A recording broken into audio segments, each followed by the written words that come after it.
Hello, good morning my dear brothers and sisters. ఈ ఉదయకాల సమయంలో ఒక మంచి వాక్యంతో మీ మధ్యలోకి వస్తున్నాము. పరిశుద్ధ గ్రంథం నుండి మొదటి సమూయేలు 3వ అధ్యాయము 11వ వచనంలో ఈ విధంగా వ్రాయబడి ఉన్నది. అంతటా యెహోవా సమూయేలుతో ఇలాగూ సెలవిచ్చెను, ఇజ్రాయేలులో నేను ఒక కార్యము చేయబోచున్నాను, దానిని వినువారందరి చెవులు గింగురుమనును. ఈ యొక్క వాక్యం కొరకు మనం ఆలోచన చేసినట్లయితే యెహోవా సమూయేలుతో మాట్లాడుతున్నాడు. ఒక గొప్ప విషయము సమూయేలుతో చెప్తున్నాడు.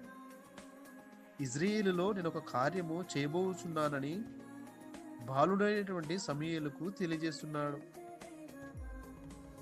ఈ యొక్క విషయము సాధారణమైనటువంటిది కాదు. చాలా శక్తివంతమైనటువంటి కార్యము గురించి సమూయేలు గారితో మాట్లాడుతున్నాడు. మనం వినగలిగే హృదయంతో ఉన్నప్పుడు దేవుడు మనతో మాట్లాడతాడు. సమూయేలు విన్నాడు, మనము కూడా వినాలి.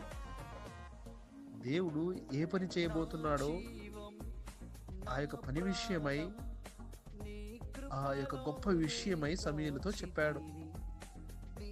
ఆ విషయము న్యాయాన్ని స్థాపించడానికి, ఇజ్రాయేలు ప్రజలను హెచ్చరించడానికి చెప్పబడినటువంటి ఒక వాక్యము.